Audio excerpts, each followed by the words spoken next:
बोलो लक्ष्मी नारायण भगवान की जय।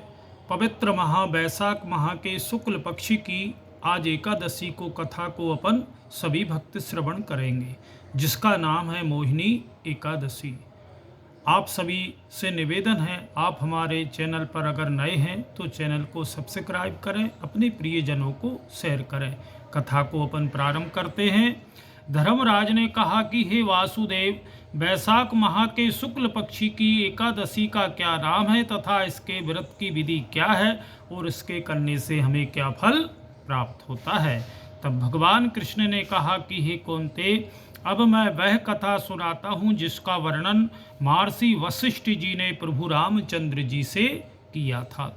एक समय श्री रामचंद्र जी गुरु वशिष्ठ जी से कहा कि हे गुरुदेव, मैंने जनक नंदिनी माँ जानकी के वियोग में बहुत कष्ट पाए, अतः आप कोई ऐसा व्रत कहिए जिससे समस्त पाप मेरे दुख नष्ट हो जाए।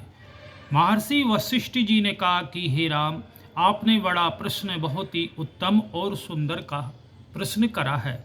वैशाख माह के शुक्ल पक्ष की मोहिनी नामक एकादशी का व्रत विधि पूर्वक करने से मनुष्य के समस्त पाप क्षीण हो जाते हैं, नष्ट हो जाते हैं। इस व्रत के प्रभाव से मनुष्य मोह जाल से मुक्त हो जाता है। सरस्वती नदी के तट पर भद्रावती नगर में सोमवंशी धृतमान नाम का राजा राज करता था। इसी नगर में धनपाल नामक का धर्मात्मा पुण्यवान श्री हरि भक्त धन धान से पूर्ण वैश्य रहता था, अर्थात बनिया। उसके नगर में अनेक भोजनालय, प्याऊ, कुआ, तालाब और धर्मशालाओं का उसने निर्माण कराया था।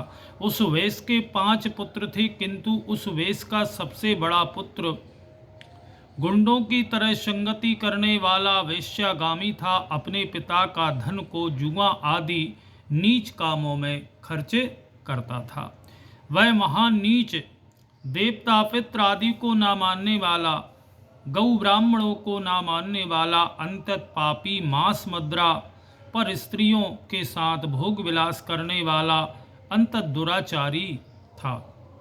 कभी कभी वेश्याओं के साथ बाजारों में इत्यादि स्थानों पर भ्रमण करता था। उसके इस आचरण से दुखी होकर के उसके पिता और भाइयों ने उसे घर से निकाल दिया। अगर एक को निकालने से हमारा घर सुरक्षित रह सकता है तो उसमें निश्चित निकाल देना चाहिए। हमारे शरीर में कोई बीमारी है, एक उंगली में इन्फेक्शन है, हम तुरंत कटवा देते हैं। उसी प्रकार अगर एक को त्यागने से पूरा घर सुरक्षित है, अपना धर्म बचता है, तो त्यागना चाहिए, चाहे वो कोई भी हो। त्याग दिया और उस घर से बाहर निकाल दिया और वह सब उसकी निंदा करने लगे।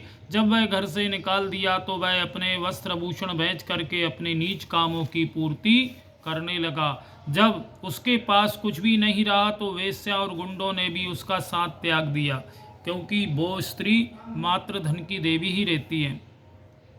भूख प्यास से व्याकुल होकर के पेट भरने के लिए कोई मार्ग ना देख करके रात्रि में चोरी करने लगा।